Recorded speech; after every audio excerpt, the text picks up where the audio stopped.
Yeah. Before the case study, someone asked a few questions. I may not have time to explain it. 2 weeks ago, I was in New Jersey, so they asked me to have I speak on how to reach out to the Muslim for 9 hours. I'm teaching in the Bible seminary the whole course, how to reach out to the Muslim for 38 hours, 40 hours, course. So I wrote 6 books, at least 5 of them related to Muslim ministry. I didn't bring because all the books are in Chinese. The reason I only write in Chinese because we have a lot of English books on this topic, but Chinese very little. So if you need, I can send a few copies here, and then have you people look at it. If you want to have more courses training, I can organize on Zoom, for several evenings, whatever, to help you people. Because some question raised up saying that, can you help us to understand how to explain Trinity to the Muslim? You see, even as pastor, we teach Trinity to the Christian audience. The Christian audience still need the faith to accept it, because anything about our God, we have basically no physical whatever example can be applied appropriately to explain this mystery, because we are talking about God. God is not someone that we can understand with a few explanation, point 1 and B, and then you can understand everything. But I managed to talk to the educated Muslim and explain to them.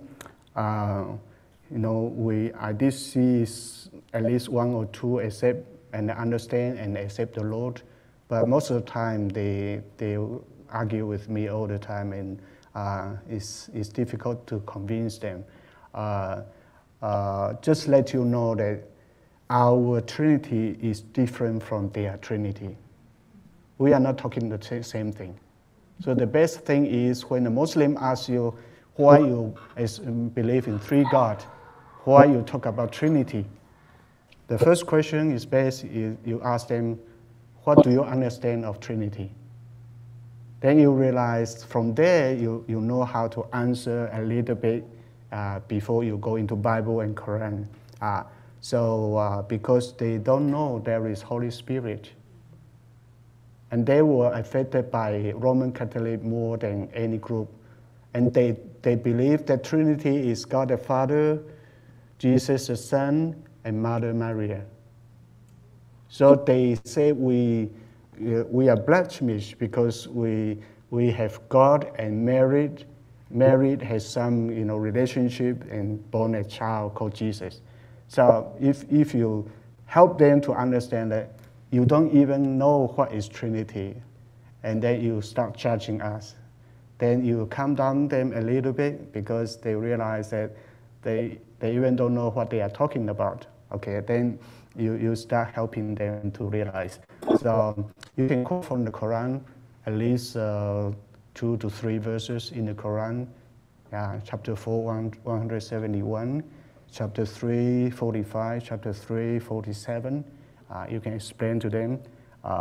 But this will be done through a proper training how to reach out to the Muslim. Otherwise, we don't have time to say. Because today I would like to bring up a case study. I need your help. Okay. The case study was so challenging, so difficult for us for the whole over 10 years of time in Africa. We did that in a very prayerful way, but also very fearful way, like we are not sure if this is the right way to do it. So the case study, the title is Dependency. Dependency. Our mission has been serving as a mission organization for 129 years now. So when I went to Africa, it was more than 20, 30 years ago. 1991, we arrived in Niger. So immediately I asked the field director. I say, I'm new here. Can you help me to prevent something happen that I don't want to see happen? That means if I want to commit 10 years, 15 years, or 20 years here, what is the one thing you advise me to be careful and to be, to avoid it? And the field director just saying that dependency. So I start thinking about dependency. What should we do? So for me, I start praying, saying that what is the one thing I want to see happen after I left the mission field? And I don't want to see happen when I left the mission field. Then I start praying about it. I realized that most of the churches in Niger, our mission had been there for more than 50, 60 years at that point. So we planted churches among the Hausa-speaking people. Hausa is the majority group from Nigeria, Niger, and then Benin, and even Burkina Faso. At least 4 countries. Hausa is a very big people group. And a lot of them, they are business people, commercial side. So they are very good in doing business. So they are more advanced. A lot of their children, they went to school. So Hausa churches everywhere. Most of the church pastors, they are Hausa people. So we went to the Manga people because basically no church, no pastor, no translate the Bible. So we went to another people group. But the Hausa people, they have the majority of Christian. So in that country, 99% Muslim. Christian, 0.01%. And then we have animistic people like, worshiping sun and then whatever rock or river, whatever. So a few of them, they don't believe in any God, and then they just believe in everything is God. So for them, believing in Jesus is okay for them. Believing in Allah is okay for them, so they don't mind. But anyway, the Christian population is very small. So when we put our children at the capital city, at the western part of the country, and then we drove all the way back to our mission field, 1,280 kilometers away. And then, so every time we drove our car through, towns or villages, and then we have seen a few churches, a church building. So from time to time, we just drop by the church for a rest because the whole journey takes us 2 days to drive. So sometimes we need to stop and then just to say hi to people. So sometimes we stop by the church building, usually the pastor or some Christian they stay nearby. And I realized that something is just struck me because I listened to the church leaders or pastors start talking, and a few times we heard something like this, saying that, I wrote to a missionary 2 years already, and they didn't send any money. Why they say that? Because the church building, you see, the windows is already dropped down, and so they don't have window. They have a big hole there, but no window. And sometimes the doors not put on for the church has been there, building has been there for 5 years, 10 years. And some of them, the roof already just kind of, the sun can shine into the worship time. And then they start complaining about missionary didn't send money, so we couldn't fix the problem. And then when I listen more and more, I realized that they have, bitterness for missionary. They seldom say that, oh, missionary came and then brought me to the Lord and whatever. But they say that, okay, look at our church building. Some of them, they have high position in the society. I thought, how about you? Do you mind to give some money to the church and put the window on? Or have the door properly that you can close? But the more I listen, the more I realize there's something wrong there. Something wrong there. So I think about a few directors saying that dependency is the main issue here. So my wife and I, we talk about it, and then we decide, okay, we would like to help anyone who accepts the Lord and become Christian to depend on God, not depend on missionary. So, but something that new, I never done this, so I don't know how to do. So you see, so I start teaching. At first, we have a few people. After 2 years, 3 years, we have a few people in the church. So I start preaching. For 3 years, I preach one topic: trust the Lord. So no matter what Bible passage we read, eventually I have this message come up. And then at first, the local Christians or seekers, they are very uncomfortable with my preaching because they start talking, okay, Malam Wong came from far away. If he can buy the air ticket, he must be rich. But why all the time he talk about you need to trust God? And sounds like, okay, I'm not going to help you, okay? So if you have any need, you need to talk to God. And they start wondering what the missionary will do, like people like us. And, then, one day they bring the list of the church children, neighborhood children, a lot of names. So Emily and I, we look at the list of names. We thought, what does it mean? Probably they said, okay, school is starting very soon, so this is a list. So hopefully we can give them some clothing or money to buy something. Should we do that? But because we never know how to do it the right way, So because the few directors said the dependency. So Emily and I, we say nothing, and we do nothing. And then after a while, when I preached for 2 years, 3 years, and then basically no one come to my house. Christians. On the street, they don't greet me. And then I heard people saying that this is the worst missionary that we know. Then we thought, okay, so should we start giving? Because I don't want to be the worst,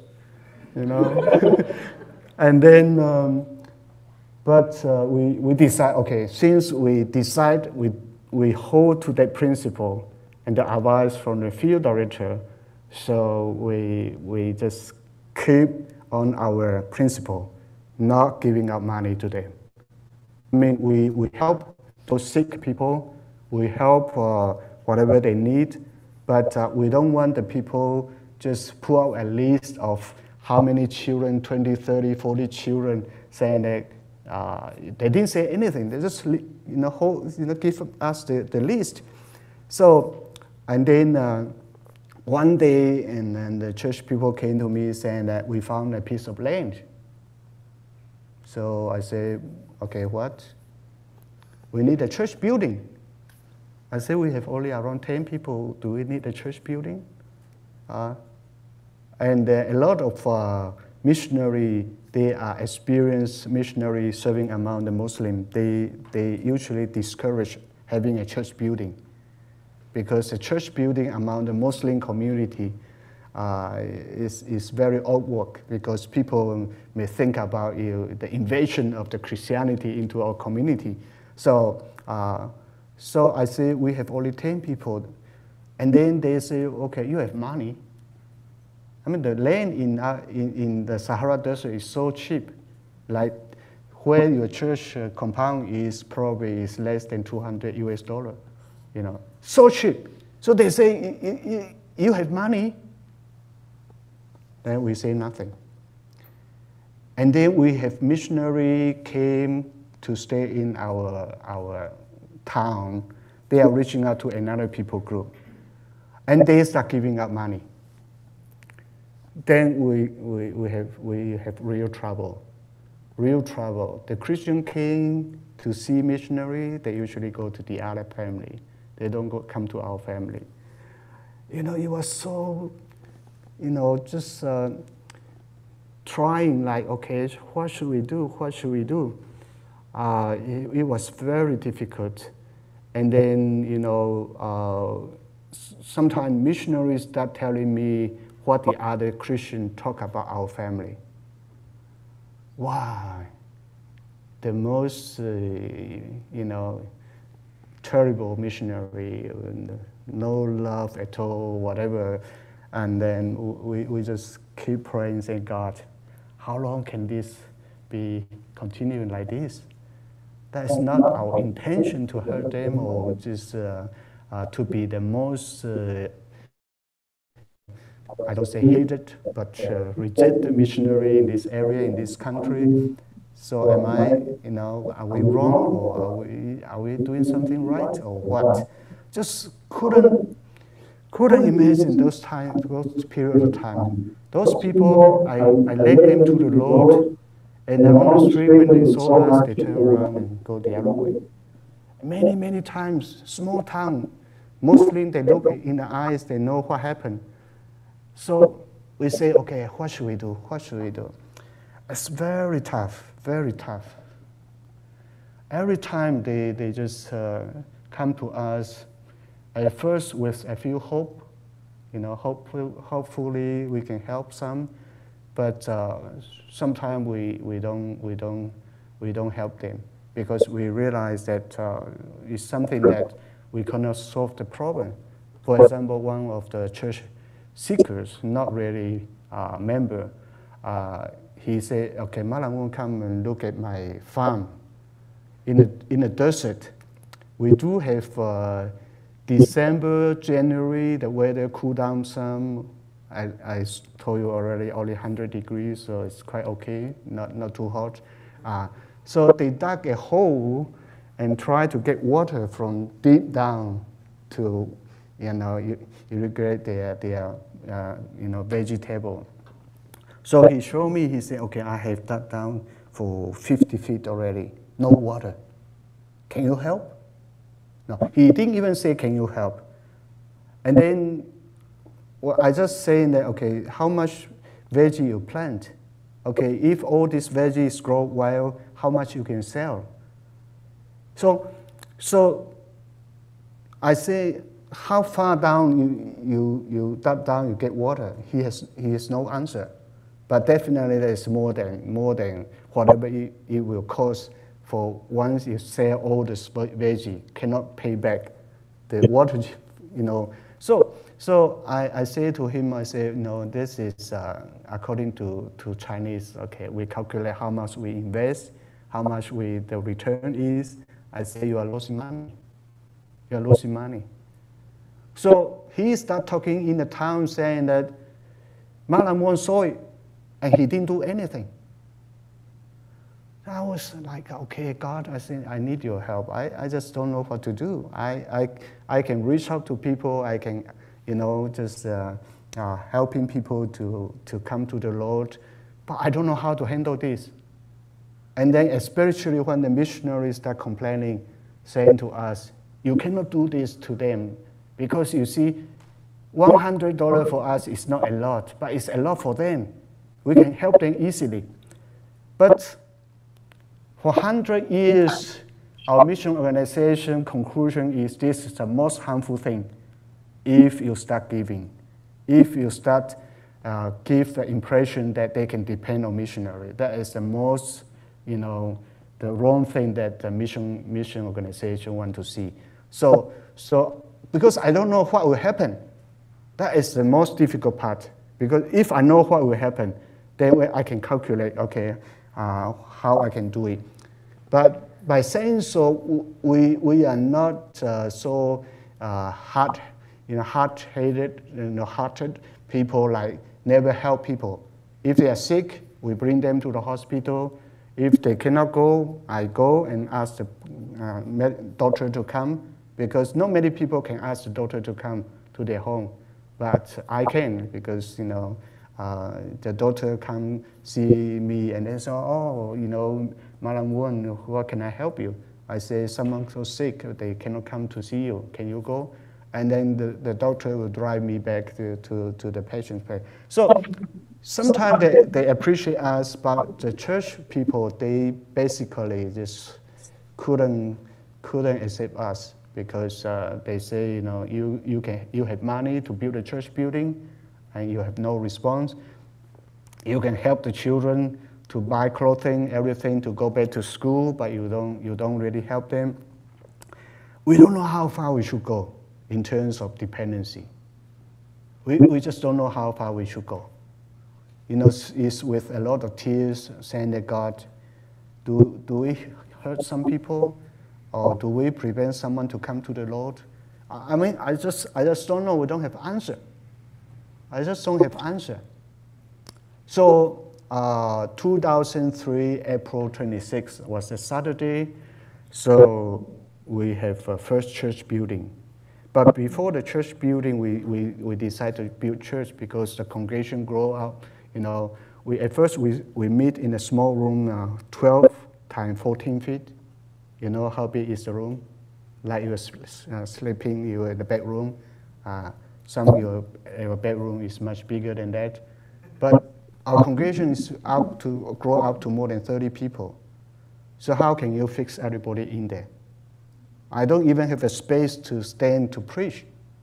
So at that time, we say, okay, let's go to look for a church, a piece of land to build a church.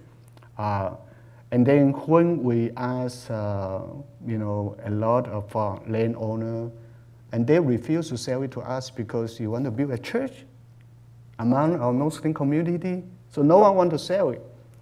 But eventually, through miraculously, God just opened out a way that we purchased a piece of land, $78 US. $78 US is a lot for the local people, because they average, at that time, yearly income average $250 US. So 78 for them is a lot. And then we start church building.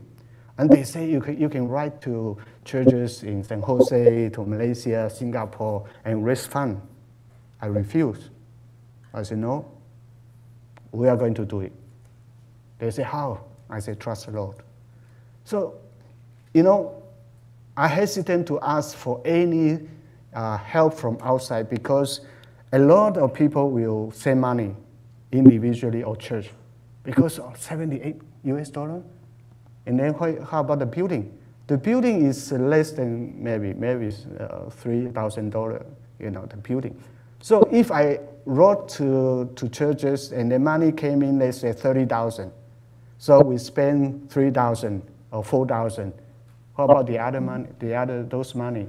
I don't want to have those money in there and then sitting in my house, and then I refuse to use the money to help people easily, like, make them depend on me. So I didn't ask for any. So the church people were so frustrated with me, like, okay, so what now? We don't have money, how can we build?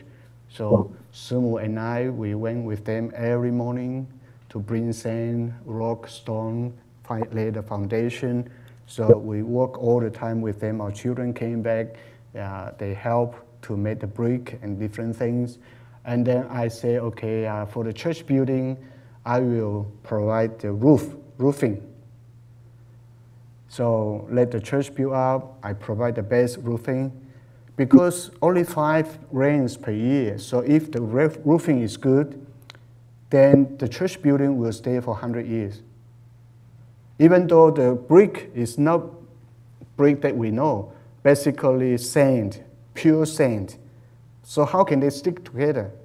So we need to look for the whatever the dropping of animals and just put into there, and then put water and put some grass, like Egyptian time, the Israel people, they make bricks. No mud. So it's very difficult to make the brick firm enough. But as long as no rain touch them directly, the brick will stay for a long time. So we made our own brick, and then I climb out on top, we lay everything up there. So we built the church building. Practically, I didn't give any money, but helped them to put on the roof. So everybody look at the roof saying that, okay, praise the Lord, this church can last for a long time. That's in principle. And then, April 26, 2003, that was the year that we are leaving because our youngest is going to college. So we want to spend some time with our children. For the past many years, we never stay with them, so we would like to spend some time with our girl. 2 boys, they are more independent, so that's okay. But anyway, that day, we have 100 over people in the church building, many Christian or missionaries, and then we have around 80 people, Muslim, sitting outside, so we put a tent on.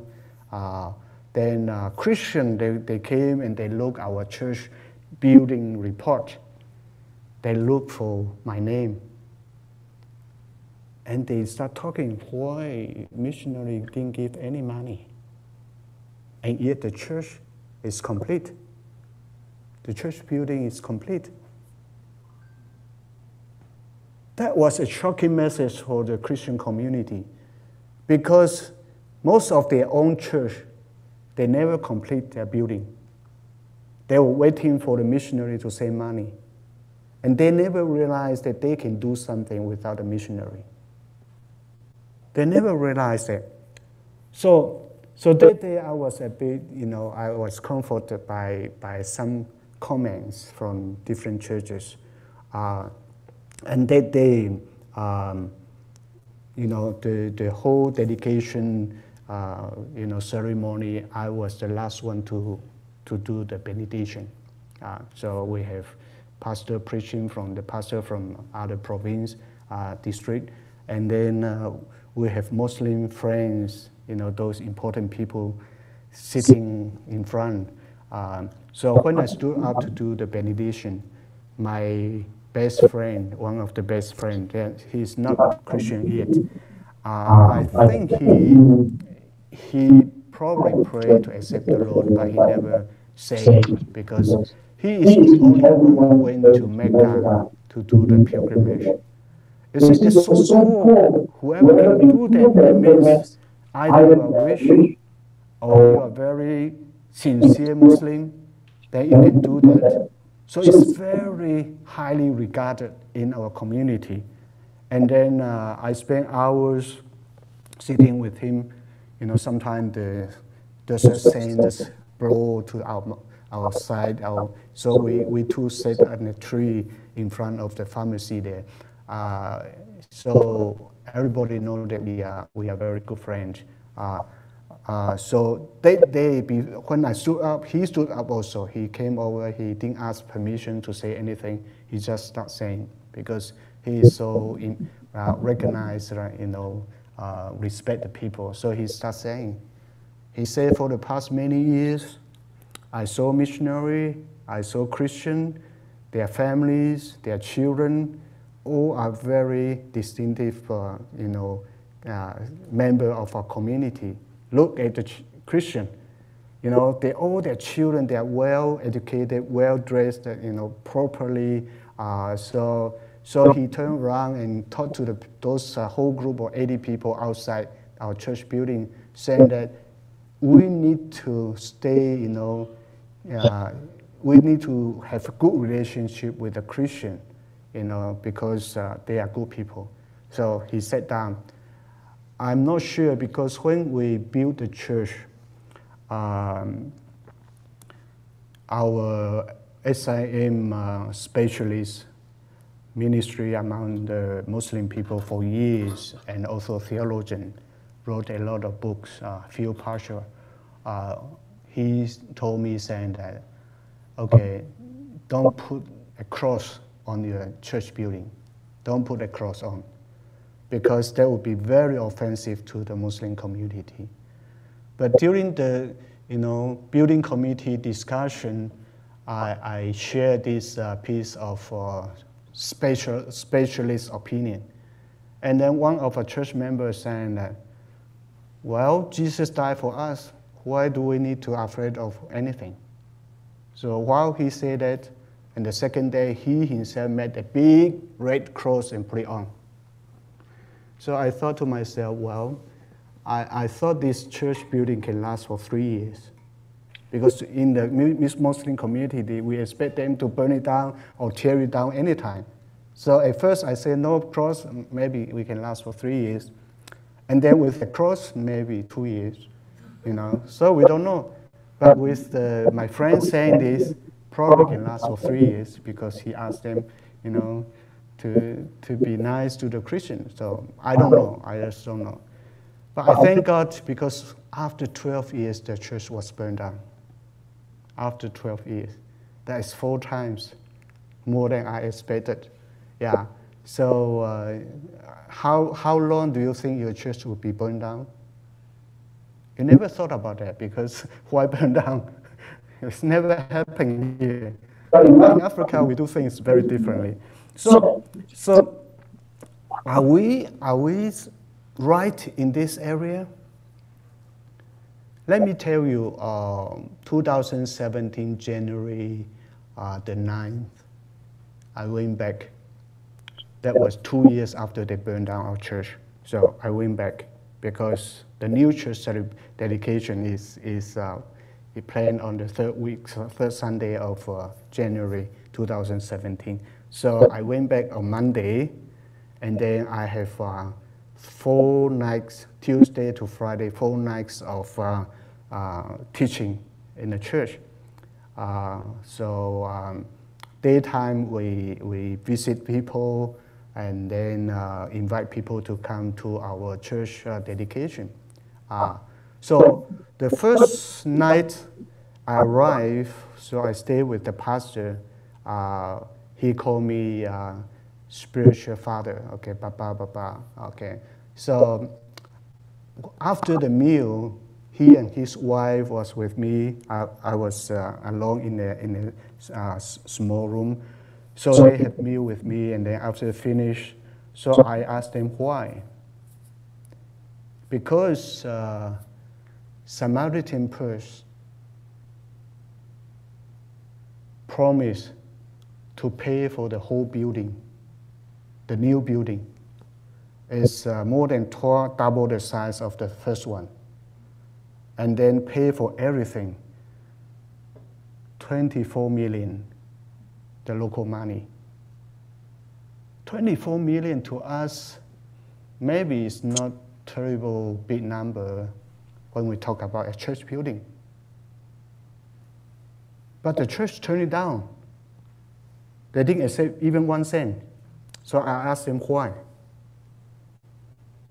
I remember that night, under a tiny light, candle light, the pastor turned to me and said that, do you remember how you teach us?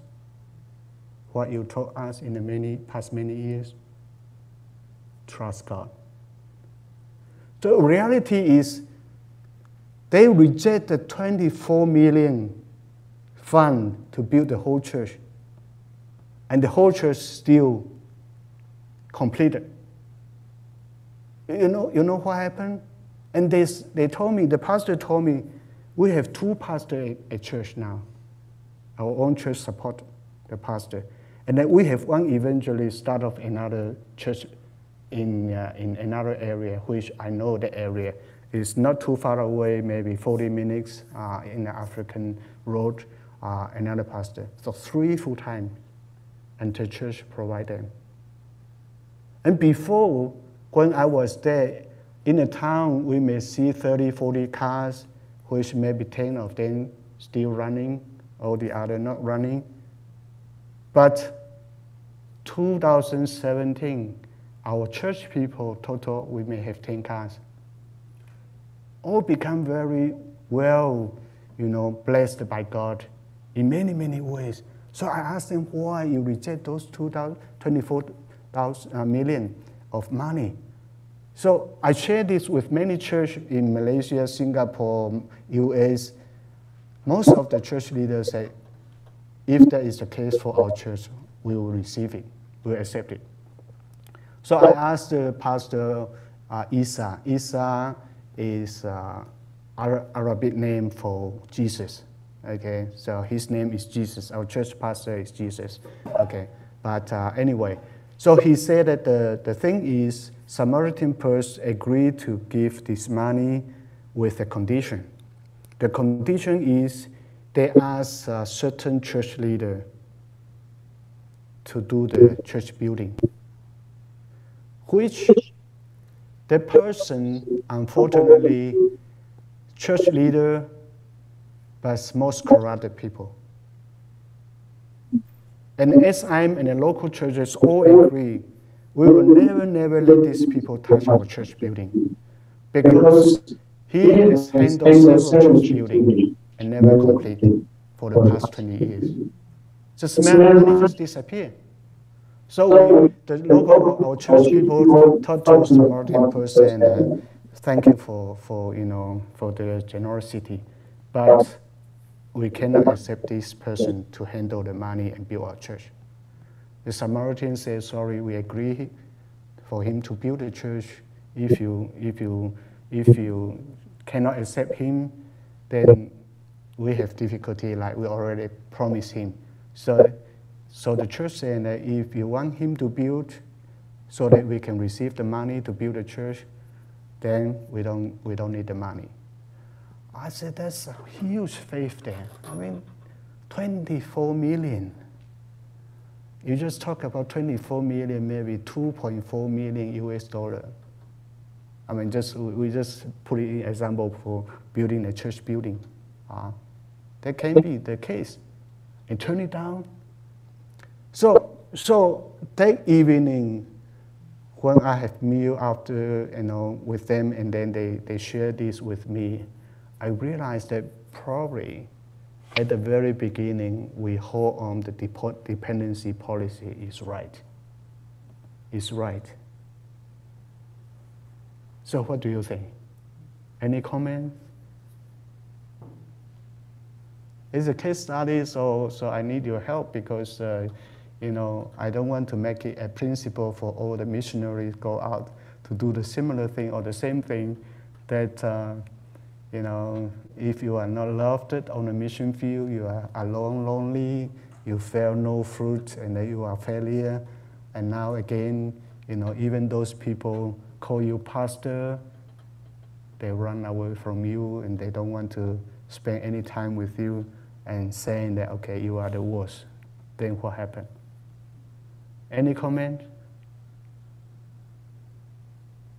Can I have better way doing it instead of just hold on so stubbornly the principle and hurt a lot of people?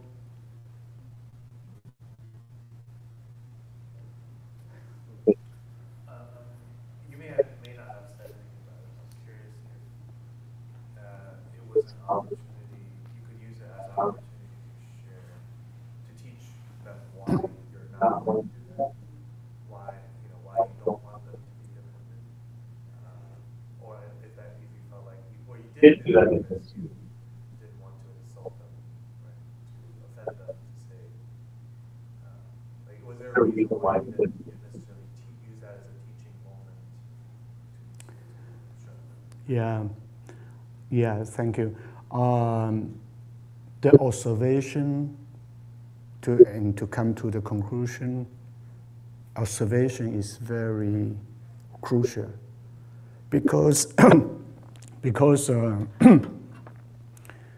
I accept the director's comment, suggestion, but a lot of things just prove that there's wisdom there.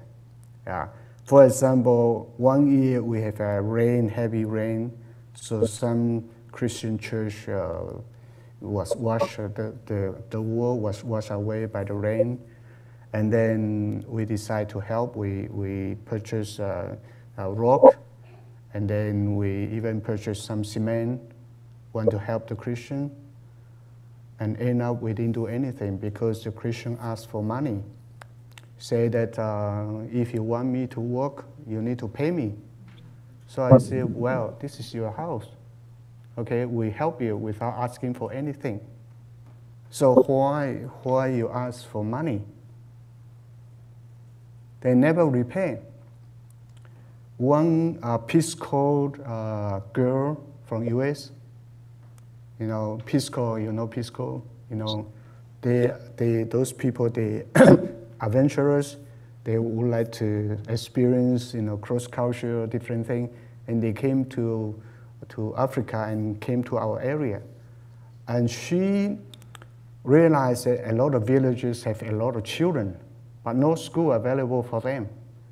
So she told them, saying that if I ask for help to build a church, the school, is it okay? All the people in the villages, they are so happy. So the girl just start writing, I'm not sure if she is Christian or not, but start writing to friends, you know, and the money came in. Because it's not a whole lot of money. And then the girls got all the money and then asked them to start building. And then the community just said, how much are you going to pay us? But that wasn't in her budget. So she said, sorry, you know, it's for your kids, okay? Can you do it for your kids? And nothing happened, so no school. So you realize that the country has been poor for so long, and it depends on money from outside, help from outside all the time. And that really made them feel like we are small, because we need someone's help, otherwise we can't do anything. The helplessness is so common among their thinking. And then even the educated group of people, one day two of them came to my house. Suna was a new Christian. He asked me, he said that, I heard that people saying that you don't love the people because you don't share what you have. I said, okay, what do you mean? He said, how much salary you have? I said, do you want me to tell you? He said, you need to share because otherwise we suffer a lot. So I put down my salary on the sand, I write down.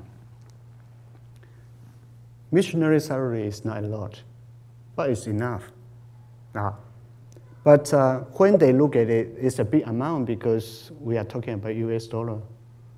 It's a lot. So I asked him, I say, do you know how many friends I have in this town or villages? At least more than 100. So I say, okay, you are one of my friends. Let's say I put my money down and then you all people, my friends, can share my salary. I asked him, how much do you think I can help you? And then he looked at that, he said, not much. You know, whatever money you have divided by 100 people, you know, we may get help for a week. So I said, what about the other 3 weeks? So this kind of thing happened, you know, just regularly. So I realized that once I left, then they have no missionary in there, in that region. So what can they do? So that's another thing. So some missionary came in and saying that, okay, you people help me to wash my clothing, so I pay you. So those new missionaries, they try to pay them maybe 3 times the income of the average people they can earn per day. And then a lot of people went there and tried to work for the missionary. I look at that as a temporary killing process. So-called temporary killing process is, you look at the Sahara Desert, because lack of water, rain, whatever, so the grass grows so slow. And then you say, oh, that's too slow, let me help you, and pull the grass higher. And the root is not touching anything that can support them to live. So when you left, everything died. Do you understand? So I say I would like to see the African to stay as they are and improving, but in a healthy way. In a healthy way, that means you don't see a gold mine suddenly and then after a week disappear. And no one will return back to work anymore, because they are say okay, that time I work for that missionary, every day I can earn 5,000. Now I return back to my own society, everybody can earn only 1,000. So I don't want to work. So there's a lot of problem causing there. So you know, when we talk about missionary life, we are not talking about how to share the good news, how to explain to them and how to learn the language. There's a lot more than that, a lot more than that. So I'm actually encouraged. I think the answer I got in 2017 January, I'm much comforted, saying that maybe I didn't do the perfect job, but it's the right one, it's the correct one. So that's what I feel. It's difficult to explain to them how, in the long term, because they have no future, they don't look into tomorrow. They say, I can eat whatever I can because tomorrow I may not have any food to eat. So you invite the African people to come to our house. Young people, older people, they never stop eating. They eat until they couldn't stand up. They lie down, and after a while they say, can I eat more? We say, why? Maybe we don't have food tomorrow. So you don't understand, our mind don't operate like them. We don't understand. So the young people came and they ate too much, and my wife saying that, it's okay, you haven't finished, you can just wrap out, you can bring it back home. They say, no. We just rest a little bit and then we will finish the food. You just don't understand. And then one time when someone gave us a piece of meat, goat meat, and it was smelly already. So we say, okay, we don't eat it because then you get problem with diarrhea or whatever. And then our African friends saying that, oh, if you don't want it, I can eat it. I say, you don't mind diarrhea? And they say, diarrhea is better than no food. So, it just shocked us because the mind, the process of thinking what is good or bad is very different from what we know, we understand. So a lot of adjustment. So when I think of God loves these people, what does it mean to them? The only thing is they get to know God and trust God and knowing that God will provide. In principle, I believe this, but in reality, I don't know how. How can they be blessed in this kind of environment?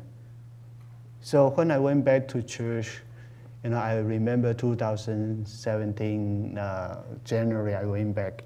So one of church members said that, okay, I can bring my car so we can visit the governor, whoever, and invite them to come for the church dedication. Only afterward, I realized he was driving a Mercedes-Benz. How God bless these people. I mean, they were poor before, and then they got nothing from me, and they were so upset.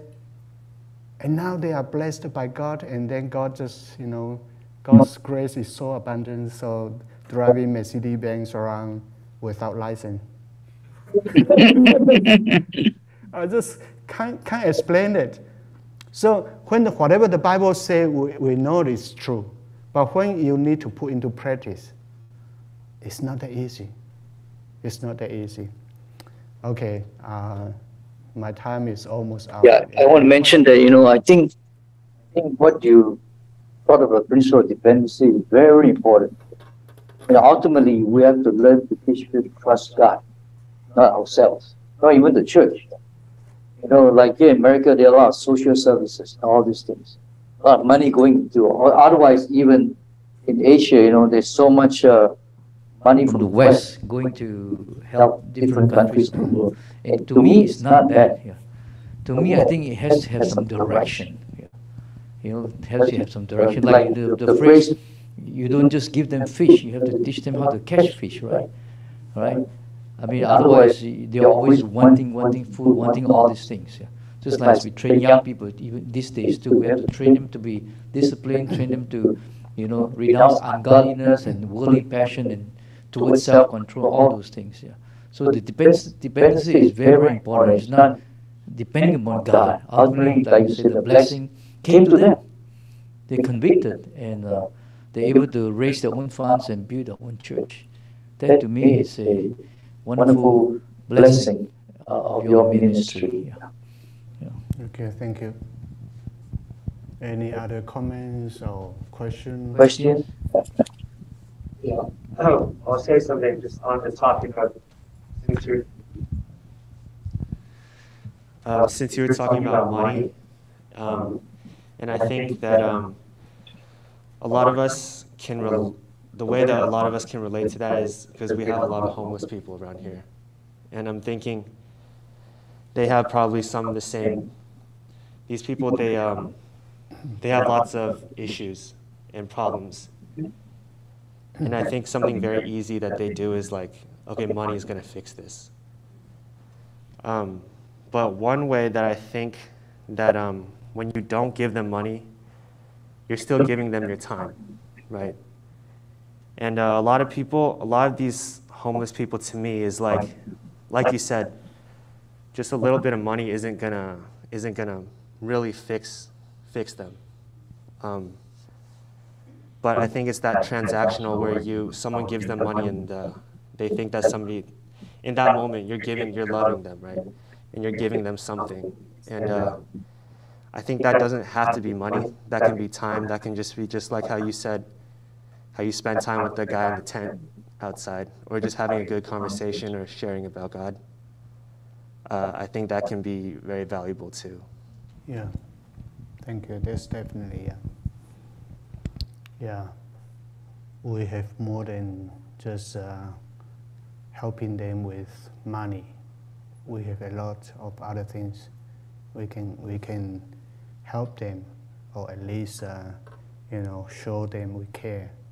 We love them. Yeah. Yep. All right. Anything else? Hungry now? The important point, I think, is is building the relationship, I think, the connection with people. I'll just say, I guess I'm just thinking about it. I guess it's if you see that dependency is so damaging for people there in that situation, and you don't want to add to it. There may be other mission organizations, or we may give money to, we've given it to churches in Nepal to build something, and if you see that the people they don't have that dependency problem. I mean, otherwise we would say we shouldn't give money to any, organization outside. Yeah, but I can see that you could see that in that place, people had become so, it was not good for them. So used to depend. And they're not working, they're not doing what they can do to lead a productive life. Yeah, that's true. So sometimes it's an issue that when mission work approach us, let's say, okay, we need something for building a school or orphanage or whatever, how are we going to respond? That's another real issue from the supporting side. You know, I'm not saying that we don't support them. I'm saying that as a missionary, I invest long time, and hopefully by the end I can have plant a church. The church can depend on God. I'm not saying that we will never support them in terms of material. Not saying that, but just saying that they have been in the bondage of depending all the time, and any time they feel like no one give us help us, they become so furious, become so angry, and then complaining about missionary, and even say, God, you don't love us because missionary then refuse to do anything. I think is the attitude, is the understanding of depending on God. But they told us saying that you have money in your pocket, why you want us to pray? So sometimes it's so difficult for us. Okay, probably it's not a big amount of money we can pay, for whatever easily, but does it help them in long term? Because this has been a country for so long in the poverty, farming, everything so frequently. So they are kind of just, we don't have any hope. Okay, no one can help us, and then we cannot help us. So they think about today, even they eat all the food that's supposedly to be tomorrow, and they try to eat everything today, just in case tomorrow we have nothing. So those kind of environment is very extreme. So I think you help Nepal or Pakistan, whatever, can be a bit different from this kind of case. So we need to understand, what kind of help is really helping them. Okay. Yeah, I think 12:15 is lunchtime. We have 1 more minute. Yeah, so. Just want to see, how long were you in that situation for? Because that sounds like a very difficult situation to be in. You're trying to help people, and they're basically ungrateful. It's like, makes me think of God with the Israelites in the Old Testament and Jesus with the Israelites in the New Testament.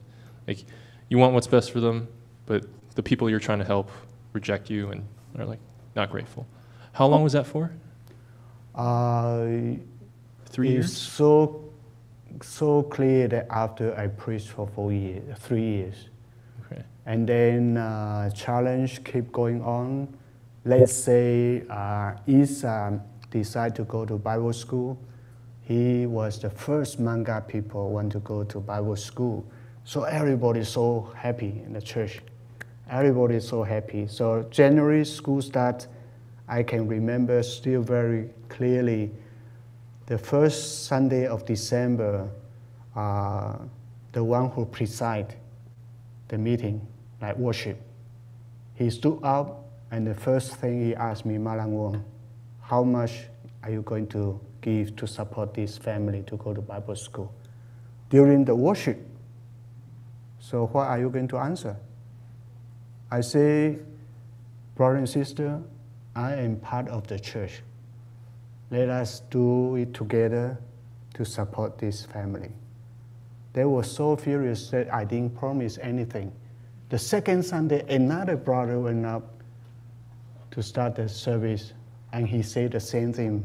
Malang Wong, how much are you going to give? The family is going in 3 weeks.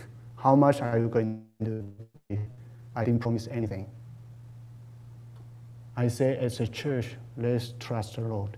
So that's after many years, after 3 years of preaching, and then in between so many years, then that happened again. So it's an ongoing thing. And then angrily, the church leader met together and said, okay, we support the school fee. The church said that we support the school fee. And they came back to me. And then I say, okay, if the church decides you support the school fee, I will pay for their food. And they realized that, okay, I'm not saying I'm not going to pay anything or help in any way, but I want them to take their own responsibility as much as possible. And then I realized that they are doing their part, and then I feel like, you know, I have the freedom to just help the other part. So almost the same, like 50% of the need. So that was important. So after that, the church never asked me about how much you help this or that. So after 4 years, when the family came back, before the family came back, we have a church committee meeting. And that night they discussed about salary. They discussed about a house for this family to come back. No one asked me any question. They just made decision. So from the meeting, I walked back home around 10 minutes walk. I was so discouraged. I said, why no one asked me? Now the children grown up, they don't need daddy. I was so disappointed. And suddenly God just, what are you thinking about? This is something that you expect, you pray for? And they are grown up, they didn't ask you, you got upset? I learned a lot. I mean, yeah. Now it's real lunchtime. Anyone want to say something or pray before we go for lunch? Any other questions? Okay.